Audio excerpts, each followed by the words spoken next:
ይህ ፕሮግራም የተሳካው በጆይስ ሜየር ሚኒስትሪ ጓደኞችና ባልደረቦች ነው። ዲያብሎስ ራሳችሁ እንድትወዱ አይፈልግም። ራሳችሁን የማትወዱ ከሆነ በሕይወታችሁ መደሰት ስለማትችሉ ከራሳችሁ ጋር ጥሩ ግንኙነት እንድትፈጥሩ አይፈልግም። በምትሄዱበት ቦታ ሁሉ እናንተ አላችሁ።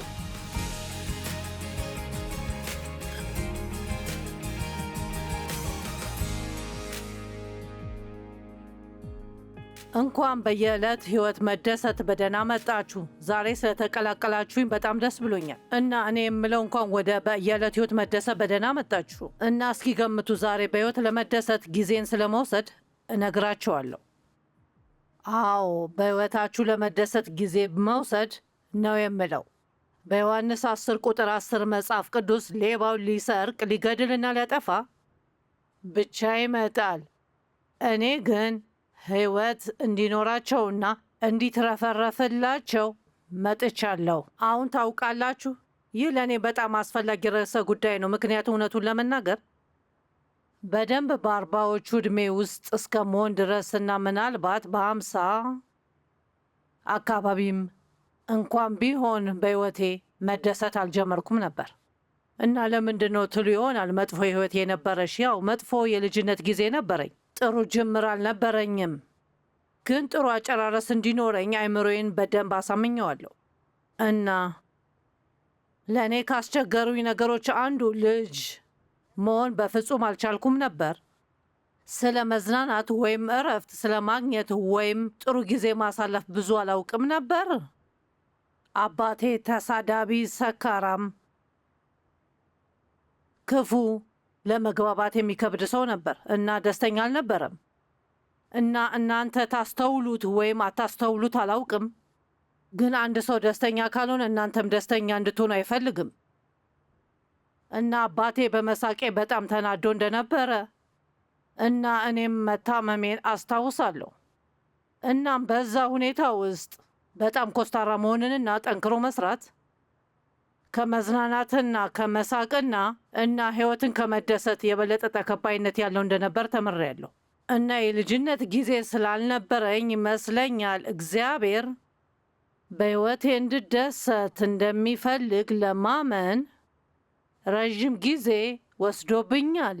ለምን እንደሆነ አላውቅም። አምላክን እንደ ክፉ ወይም ተናዳጅ አይቼው አላውቅም። ነገር ግን ይህ መደሰት የሚሉትን ነገር አሁን ያ በአጠቃላይ ሌላ ነገር ነው። ምክንያቱም ለእኔ ከሰራችሁና የሆነ ነገር እያሳካችሁ ከሆነና ውጤታማ ከሆናችሁ በሕይወታችሁ ባለው ጊዜ የሆነ ነገር እያደረጋችሁ ከሆነናም ሰዎች ደስተኛ ከሆኑ በመጀመሪያ የነበረው ረጅሙን የክርስትና ሕይወቴን ያሳለፍኩት በሕግ ስር ነበር። ተመስገን ከዚያ ነፃ ስለወጣን። ምክንያቱም እግዚአብሔር ይቀበለኝ ዘንድ እንዳደርግ ይፈልገዋል ብዬ ያሰብኩትን ለማድረግ በመሞከር በጣም ተጠምጄ ስለነበር ለመዝናናትና ሕይወትን ለመደሰት ጊዜ አልነበረኝም። እናም መማር የነበረብኝ አንዳንዶቻችሁ መማር ሊኖርባችሁ የሚችለው እሱ አስቀድሞ እንደተቀበለኝ መማር ያስፈልገኝ ነበር። በኢየሱስ ክርስቶስ ተቀባይነት ማግኘታችንን ነው። እግዚአብሔር ከጽድቅ የተነሳ አይቀበለኝም፣ ምክንያቱም እርሱ ይቀበለኝ ዘንድ የራሴ የሆነ ጽድቅ ስለሌለኝ። ነገር ግን ኃጢአቴንና ኃጢአታችሁን በተቀበለ ጽድቁንም በሰጠን በክርስቶስ በኩል ነው። ትክክል ነው። ሁለተኛ ወደ ቆሮንቶስ ሰዎች 5:21 እኛ በእርሱ ሆነን የእግዚአብሔርን ጽድቅ እንድንሆን ኃጢአት የሌለበትን እርሱን እግዚአብሔር ስለ እኛ ኃጢአት አደረገው። ያው ያንን አላውቅም ነበር። ስለዚህ ሁልጊዜ ያለኝን ለማግኘት እሞክር ነበር እና ሁልጊዜ በዚያ የሚገባኝ ነገር በሚል ሀሳብ ከሆናችሁ ዘና ማለት የምትችሉና በሕይወታችሁ መደሰት የምትችሉ ያህል አይሰማችሁ። እና በእግዚአብሔር ሳድግ ይህ ሲሆን ቃሉን እያስተማርኩ ነበር። አንድ ምሽት አስታውሳለሁ፣ ሶፋ ላይ ጋደም ብዬ ፊልም መለከት ነበር እና ፈንድሻና እርጎ ነበረኝና ይህ ሁልጊዜ በእኔ ላይ የሚሆነው ነው የሚመስለው። አንዳንዶቻችሁ ይህንን ታውቃላችሁ። የሆነ ግልጽ ያልሆነ የጥፋተኝነት ስሜት በዙሪያዬ ነበረ። ያን ያህል ክፉ ስሜት አልነበረም። ነገር ግን ልክ ግልጽ ያልሆነ ያን ማድረግ እንደሌለብኝ ያለ ስሜት ነገር ነበር እና ስለዚህ በመጨረሻ እዛው ለጌታ እንዲህ አልኩት። ለመዝናናት በሞከርኩ ቁጥር ሁልጊዜ ጥፋተኝነት ስሜት የሚሰማኝ ለምንድን ነው? እና ወዲያውኑ እግዚአብሔር ለልቤ ተናገረና ምክንያቱም ራስሽን ማስደሰት የሚገባኝ ስላልመሰለሽ ነው። እና ችግር የመጣው ወደኋላ ከነበረው በልጅነቴ ከተሰማኝ ሀፍረትና ጥፋተኝነትና ነቀፋ ነው። ነገር ግን ዳግመኛ ስንወለድ ኢየሱስን እንደ አዳኛችን ስንቀበል ኃጢአታችንን ይወስዳል፣ ቅጣታችንንም ሁሉ ተቀበለ። ፍጹም ሰው ስላልሆናችሁ ራሳችሁን መቅጣት የለባችሁም እና እግዚአብሔር በሕይወታችሁ እንድትደሰቱ ይፈልጋል። በሕይወታችሁ እንድትደሰቱ ኢየሱስን ለኃጢአታችሁ እንዲከፍል ልኮታል እና በቀኑ መጀመሪያ ላይ ጥፋት ብታጠፉ እና ማድረግ የሌለባችሁን ነገር ብታደርጉም በሙሉ ሐቀኝነት ወደ እግዚአብሔር ሄዳችሁ ንስሐ ገብታችሁ ይቅርታችሁን ንገሩት እና ወዲያውኑ ይቅር ይላችኋል። እናም ያንን ኃጢአት ያስወግደዋል እና መጽሐፍ ቅዱስ ደግሞ ከእንግዲህ ወዲያ አያስታውሳቸውም ይላል እና ኃጢአቱ ሲሰራይ ጥፋቱ ቻው ቻው ቻው እና እስኪ ገምቱ፣ ወደፊት ቀጥላችሁ ቀኑን ሙሉ መደሰት ትችላላችሁ። በዚያ ቀን ስህተት ስለሰራችሁ ራሳችሁን ማሳዘን አይኖርባችሁ። ታውቃላችሁ መጽሐፍ ቅዱስ በነህምያ መጽሐፍ ውስጥ የእግዚአብሔር ደስታ ኃይልህ ነው ይላል። ዲያብሎስ ብዙ ጊዜ ነገሮቻችንን አይደለም የሚፈልገው ብዬ አስባለሁ። የኔን መኪና ስለመሰባበር ብዙ አይጨነቅም፣ ወይም ፍሪ ስለማጥፋት ወይም ታችኛው ክፍል ያለው የኔ ውሃ ቱቦዎችን ማፍሰስ ቢጀምሩ ከኔ የሚፈልገው ደስታዬን ነው። ስለዚህ ሁኔታዎችን ይጠቀማል።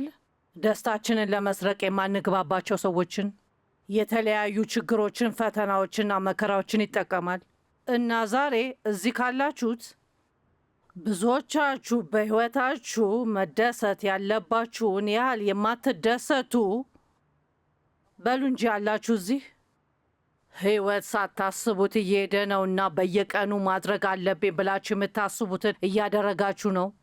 ነገር ግን በእውነቱ በጉዞ እየተደሰታችሁ አይደለም።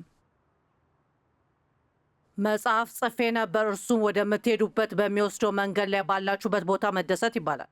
አሁንም እየታተመ እንደሆነ እንኳን አላውቅም፣ ግን በትምህርቶቼ ውስጥ ብዙ የዚህ አይነት ጭብጥ ትሰማላችሁ። ምክንያቱም ዲያብሎስ በሕይወታችሁ እንድትደሰቱ ስለማይፈልግ ነው። በሕይወታችሁ እንዳትደሰቱ ከሚያደርጋቸው ነገሮች አንዱ በራሳችሁ እንዳትደሰቱ ሊከለክላችሁ ይሞክራል። በራሳችን ላይ ስህተት መፈለግ ምን ያህል ቀላል ነው። መልኬን አልወደውም፣ ድርጊቴን አልወደውም፣ ሕይወቴን አልወደውም፣ ስራዬን አልወደውም፣ ጎረቤቶችን አልወዳቸው። ማለቴ ስለ ራሳችን የማንወዳቸው የተለያዩ ነገሮችን እናገኛለን። ከዛ በሕይወታችን የተወሰኑ የማንወዳቸው ነገሮች ስላሉ እኔ ራሴን አልወድም ምክንያቱ ብዙ ጥፋቶችን አጥፍቻለሁ፣ ወይም እኔ ራሴን አልወድም ምክንያቱም ኮሌጅ ለመግባት ሞክሬ ነጥቦቹን ለማግኘት ብልህ ስላልነበርኩና ማቋረጥ ስለነበረ ምንም ይሁን ምን። ዲያብሎስ ራሳችሁ እንድትወዱ አይፈልግም። ከራሳችሁ ጋር ጥሩ ግንኙነት እንዲኖራችሁ አይፈልግም። ምክንያቱም ራሳችሁን የማትወዱ ከሆነ በሕይወታችሁ መደሰትን ስለማትችሉ፣ ምክንያቱም በሄዳችሁበት ቦታ ሁሉ ትኖራላችሁ። እስቲ አስቡት፣ ከማትወዱት ሰው ጋር 1 ሰዓት ማሳለፍ ምን እንደሚመስል። ያው ማድረግ የማትፈልጉት ነገር ነው። እናም ጉብኝቱ እስኪያልቅ ድረስ በጣም ትጓጓላችሁ እና ከሱ ጋር ስትሆኑ ደስተኛ አይደላችሁም። ስለዚህ ራሳችሁን ካልወደዳችሁ እና አሁን ምን ያህል ሰዎች እያዩኝ ይሆን ብዬ አስባለሁ። በፈጠራችሁት አንዳንድ ስህተቶች ምክንያት አሁን በራሳችሁ የተናደዳችሁ አሁኑኑ እግዚአብሔርን ይቅርታ መጠየቅ ትችላላችሁ እና ከልባችሁ ከሆነ እና አምናችሁበት ከሆነ ያን ኃጢአት ያነሳና ጥፋተኝነትን ያስወግዳል። እሱ ያንን እንደሚያደርግ ካላወቃችሁና ካላመናችሁ ምንም እንኳን ይቅር ቢላችሁ እና የጥፋተኝነት ስሜት የሚሰማችሁ ነገር ባይኖርም እንኳን ጥፋተኝነት ይሰማችኋል። መምሰል የምትፈልጉትን ስለማትመስሉ ስንቶቻችሁ ራሳችሁን ትጠሉ ይሆን ብዬ አስባለሁ። ድምፄን የምጠላበት ጊዜ ነበር። ልክ ከ2 ቀናት በፊት በቤታችን ውስጥ ያለውን የማንቂያውን ደውል አስነሳ ነው እና ደውሉ ይደውልና ስታጠፉ የእናንተ የይለፍ ቃልና ሌሎች ነገሮችን መስጠት አለባችሁ እና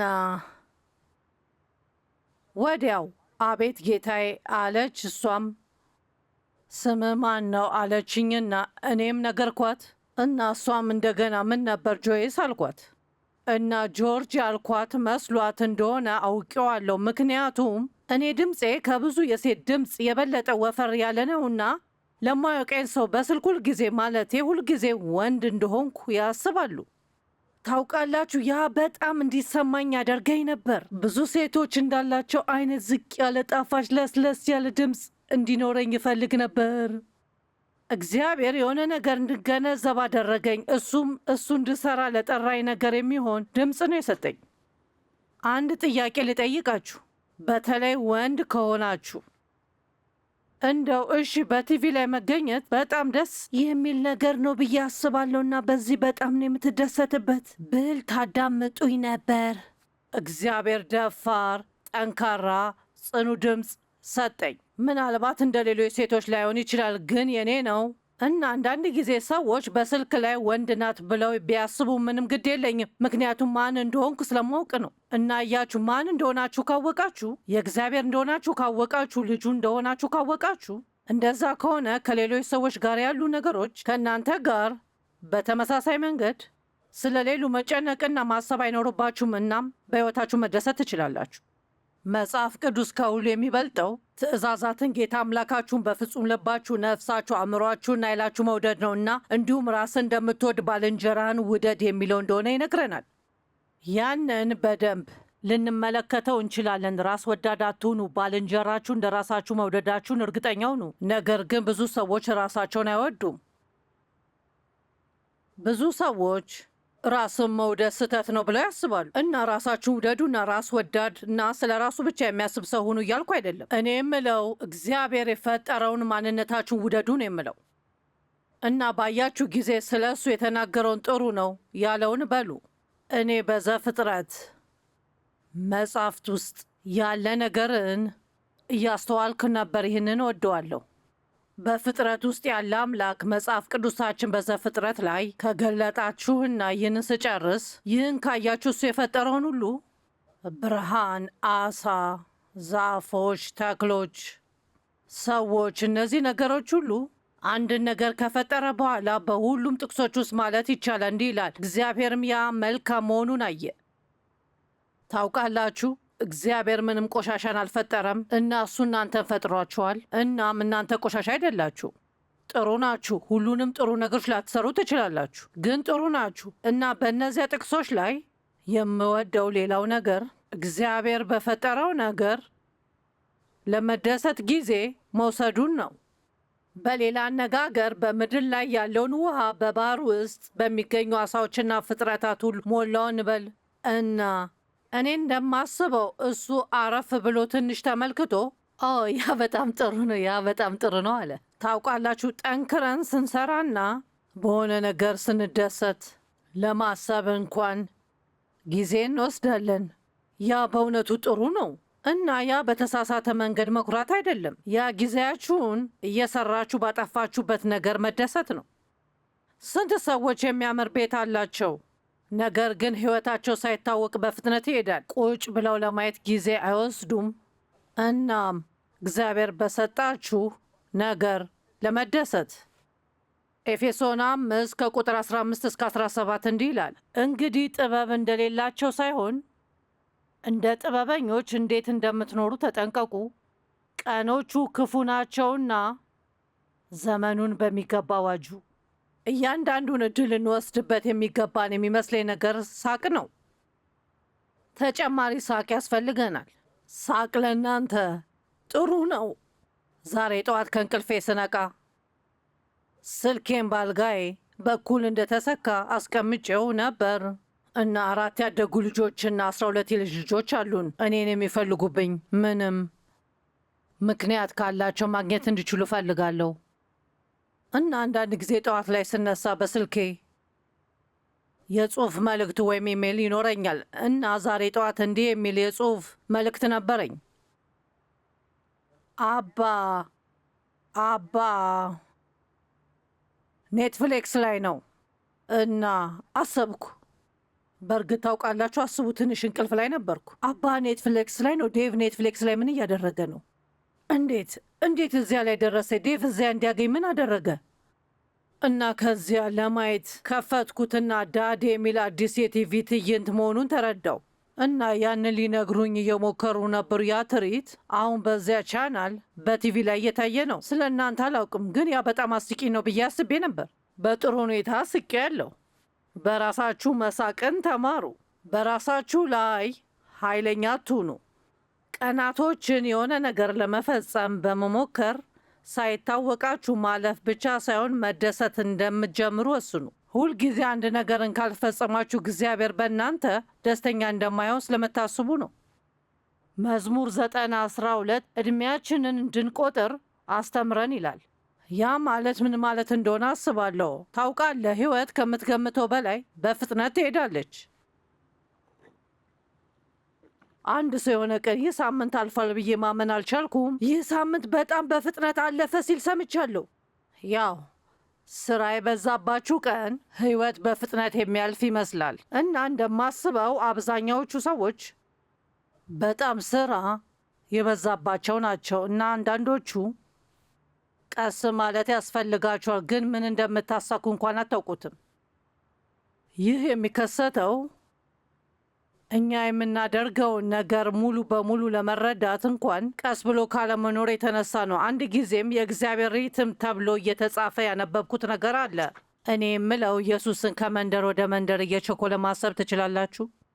አይ እሱ መለኮታዊ ሪትም ነበረውና የመንፈስ ቅዱስን መሪነት ከተከተልን በሕይወታችን መለኮታዊ ሪትም ይኖረናል ብዬ አስባለሁ። ማድረግ ከምወዳቸው ነገሮች አንዱ በቀኑ መጨረሻ ጊዜ መውሰድ ነው። በየቀኑ አላደርገው፣ ግን ማድረግ አለብኝ፣ ምክንያቱም ስለምደሰትበትና ያን ቀን ያደረግኩትን ብቻ ማሰብ። ልክ አሁን ስለ ዛሬ ካሰብኩኝ፣ ዛሬ ጠዋት ተነስቼ ቡናዬን ጠጣው፣ ከእግዚአብሔር ጋር ጊዜን አሳለፍኩ፣ ከዛ ትንሽ በላው፣ ከዛም ንጽህናዬን ጠበቅኩ እና ስለዛ ሰው ከዛም ከተወሰኑ ሰዎች ጋር ንግግር ነበረኝ እና ከዚያ ወደ ቲቪ ስቱዲዮ ለመምጣት ተዘጋጀውና ቀረጻውና ሌሎች እዚህ ማድረግ የሚያስፈልጉኝ ነገር ሰራው እና ከዚህ በኋላ የሚሄድበት ሌላ ቀጠሮ አለኝ እና ከዛ በኋላ የማደርገውም ሌላ ነገር አለኝ እና ቀኑ መጨረሻ መድረስና ቀኑ ሙሉ ምን አደረግኩ ማለት አልፈልግም። ሁሉም ነገር በደመ ነፍስ ያሳለፋችሁት እንዳይመስላችሁ እና ምን እንዳደረጋችሁ እንኳን ሳታውቁ እንዳታልፉት ያደረጋችሁትንና ያሳካችሁትን ነገር ማስታወስ ጥሩ ነው። ታውቃላችሁ፣ ኢየሱስ ሁልጊዜ ለሰዎች ጊዜ ነበረው። ሁልጊዜ በስራ ብዙ ከተጠመድን ምን እንደምናጣ ታውቃላችሁ? የእኛ ርኅራኄያችንን እናጣለን። በጣም እየተጎዳ ባለ ሰው መሃል ሆናችሁ በጣም ከመቸኮላችሁ የተነሳ እግዚአብሔር በማጽናናት ለአንድ ሰው በረከት መሆን የምትችሉበትን እድል እንደሰጣችሁ እንኳን አታውቁም። ማበረታቻ ቃሎችን እንደ እግዚአብሔር ይወዳችኋል ወይም እናንተ ለእርሱ ውድ እንደሆናችሁ እግዚአብሔር እንድታውቁ ይፈልጋል። ኢየሱስ እድሎች አያመልጠውም። እሱ ሁልጊዜ ወደ አንድ ቦታ ይሄድ ነበር፣ ግን ሁልጊዜ ለሰዎች ለመቆም ጊዜ ነበረው።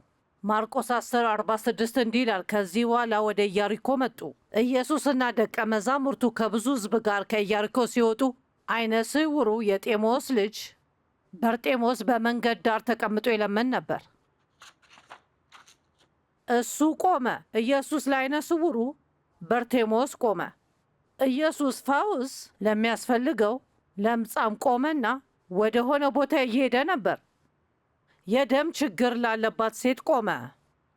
ከአንድ የታመመ አገልጋይ ጋር ለነበረ ለመቶ አለቃ ቆመ።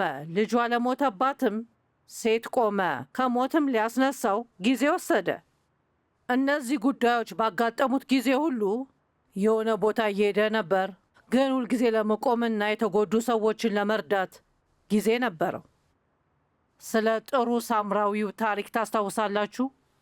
የተደበደበና ከመንደር ዳር የተኛ ደም በደም ሆኖ እርዳታ ያስፈልገው የነበረ ሰው ነበር እና ሁለት ሃይማኖታዊ የሚመስሉ ሰዎች በመንገዱ በሌላኛው በኩል አልፈዋል። ምክንያቱም እሱን ለመርዳት ጊዜ መውሰድ ስላልፈለጉ፣ ሳምራዊው ግን ቆሞሱን ተንከባከበው። በራሱ ፈረስ ላይ አስቀምጦት ወደ ማረፊያ ወሰደው። ተንከባከቡትና ስመለስ እሱ ለመንከባከብ የሚያስከፍለውን ሁሉ ከፍላለሁ አለ። እሱ ምንም አይነት ገደብ አላደረግም። እሱ ይህን ሰው እንድትንከባከቡ ትፈልጋለሁ ነው ያለው። እንደዛ አይነት ነገር በደንብ ማድረግ አለብን። በዙሪያችን እየተጎዱ ያሉ ሰዎች እንዳሉ ማስተዋላችን ማረጋገጥ አለብን እና ሕይወታቸውን የተሻለ ለማድረግ አንድ ነገር መውሰድ አለብን። መክብብ 2 ቁጥር 22 እና 24 ላይ ሰው ከፀሐይ በታች በሚደክምበት ጥረትና ልፋት ሁሉ ትርፉ ምንድን ነው? ያ ሰለሞን ነበር። በቀኖቻቸው ሁሉ ስራቸው ሐዘንና ሕመም ነው። በሌሊትም ቢሆን አእምሯቸው አያርፍም። ይህ ደግሞ ትርጉም የለሽ ነው። አንድ ሰው ከመብላትና ከመጠጣት እና በስራው እርካታን ከማግኘት በቀር ምንም ማድረግ አይችልም። ይህ ደግሞ እኔ አምናለሁ ከእግዚአብሔር እጅ ነው። እና በመጽሐፍ መክብብ ውስጥ ብዙ ቦታዎች አሉ። የሚገርምም ነው፣ ምክንያቱም መጽሐፈ ሰለሞን በሕይወቴ ለመደሰት ሁሉንም ነገር ሞከርኩ በሚለው ይጀምራል። ለራሴ ቤት ሰራው፣ ለራሴ አገልጋዮች አሉኝ፣ ለራሴ ትልቅ መዋኛ ገንዳዎች ሰራው እና ካስተዋልኳቸው ነገሮች አንድን ነገር ባደረገ ቁጥር ለራሱ ያደረገው ነው ይላል። እዚህ ላይ ያለው ችግሮች እሱ ራስ ወዳድና ለራሱ ብቻ የሚያስብ ስለነበረ ነው። ራስ ወዳድ ሰዎች ደስተኛ ሊሆኑ አይችሉም። ነገር ግን በጊዜ ሂደት ትንሽ ጥበብ እንዳገኘ ታውቃላችሁ። ምክንያቱም በመክብብ 4 ቁጥር 7 እና 8 እንዲህ ይላል፣ ደግሞ ከፀሐይ በታች የሆነ ትርጉም የሌለውን ነገር አየሁ። ብቻውን ወንድ ልጅም ወንድምም አልነበረውም፣ ለድካሙም መጨረሻ የለውም። አይኑም ባለው ሀብት ገና አልረካም ነበር። የምደክመው ለማን ነውና ለምን ራሴን ደስታን እነፍጋለሁ ብሎ ጠየቀ። ያን ወድጄዋለሁ። እንዲህ አለ፣ እነሆ እኔ ብቻ ሰርቻለሁ፣ እናም ሁሉንም ነገር አደረግኩናም ሁሉንም ነገር ሞከርኩ፣ ግን ለመደሰት ጊዜ አልወሰደም። ለምን ራሴን ደስታ ነፍጋለሁ? ይህ አሳዛኝ ነገር ነው። ታውቃላችሁ፣ ለወዳጅነት ምንም ጊዜ አላዋለም። ምንም ያህል ቢደክም ስራው የሚያልቅ አይመስልም። ምንም እንኳን ስራው ሀብትን ቢያፈራም አይደሰትባቸውም። እናንተስ አምላክ በሰጣችሁ ነገር እየተደሰታችሁ ነው? ባለቤቴ ፋይናንስን በሚመለከት ታላቅ ፍልስፍና አለው። ጥቂቱን ስጡ፣ ጥቂቱን ቆጥቡና ጥቂቱን ተጠቀሙ በወሰናችሁት ውስጥ። ከዚያም እግዚአብሔር ድንበርህን ያበዛል። አዎ፣ እግዚአብሔር የሚፈልገውን ያለህን ነገር ሁሉ እንዳታጠፋ ነው። ነገር ግን ካለ ነገር ለምትደሰትባቸው ነገሮች የተወሰነው እንድታጠፋ ይፈልጋል። ራሱን መጠየቅ ፈጽሞ አላቆመም። ለምን ይህንን አደርጋለሁ? ለምን በሕይወቴ ለመደሰት ጊዜ አልወስድም? ሳያውቀው ዕድሜው ሄዷል። ከዚያም ለምን ራሴን ደስታ እነፍጋለሁ? እና ያንን እያደረጋችሁ ከሆነ ለውጥ ለማድረግ እንድትወስኑ ልጠይቃችሁ እፈልጋለሁ። ሕይወትን ዝም ብላችሁ አትኑሩ። በሕይወታችሁ ተደሰቱ። ዝም ብላችሁ ልጆች አይኑራችሁ። በልጆቻችሁ ተደሰቱ። እውነት ልንገራችሁ፣ አሁንም በልጆቼ በደንብ እደሰታለሁ። ሁሉም አዋቂዎች ናቸውና የልጅ ልጆቼ ጋር ለመደሰት ጊዜ መውሰድን ተምሬያለሁ። ልጆቼ ትንሽ እያሉ ማለቴ ጥሩ እናት ነበርኩ እና ልጆቼን እወዳቸዋለሁ፣ ግን ልጆቼን ተንከባክቤያለሁ። እኔ ግን ሁልጊዜ ቁጭ ብዬ ለመጫወት በጣም ስራ የበዛብኝ ነኝ ብዬ አስብ ነበር። በስራ የተጠመድኩ መስሎኝ ነበር። ወደኋላ መለስ ብዬ ስመለከት ምንም ባለማድረግ ስራ ተጠምጄ ነበር። በሚቀጥለው ቀን እንደገና የቆሸሸ ቤት በማጽራት ቤታችንን ንጹህ ማድረግ የለብንም እያልኩ አይደለም። ነገር ግን ከሌሎች የበለጠ ዋጋ ያላቸው አንዳንድ ነገሮች አሉ። የትዳር ጓደኛ ብቻ አይኑራችሁ፣ በትዳር ጓደኛችሁ ደስተኛ ሁኑ። በአዲሱ ኪዳን ውስጥ አንዲት ሴት በባሏ እንድትደሰት መጽሐፍ ቅዱስ ያዛል። ብዙ ሰዎች ባሉበት ኮንፈረንስ ላይ ስለዚህ ነገር ስናገር ሴቶች ሁልጊዜ ጮክ ብለው ይስቃሉ። በሕይወታችን ውስጥ ያሉትን ሰዎች ለመደሰት ጊዜ መውሰድ ያስፈልገናል። በጣም የሚያስደንቁ ውድ ሰዎችን እግዚአብሔር በሕይወታችሁ ውስጥ አስቀምጧል። ዝም ብላችሁ ቤት አይኑራችሁ፣ ክፍያም አትክፈሉበት። በሕይወታችሁ ተደሰቱ። ዮሐንስ 10:10 እንደገና ሌባው ሊሰርቅ ሊገድልና ሊያጠፋ ብቻ ይመጣል፣ እኔ ግን ሕይወት እንዲኖራቸውና እንዲትረፈረፍላቸው መጥቻለሁ። እስኪ ትረፈረፍ ድረስ ኢየሱስ ደስታችሁ እንዲሞላና እሱ ያለውን አይነት ደስታ እንዲኖራችሁ እንደሚፈልግ ተናግሯል። እግዚአብሔር በምታደርጉት ነገር ሁሉ እንድትደሰቱ ስለሚፈልግ በምታደርጉት ነገር ሁሉ መደሰት እንደምትጀምሩ ዛሬ ወስኑ።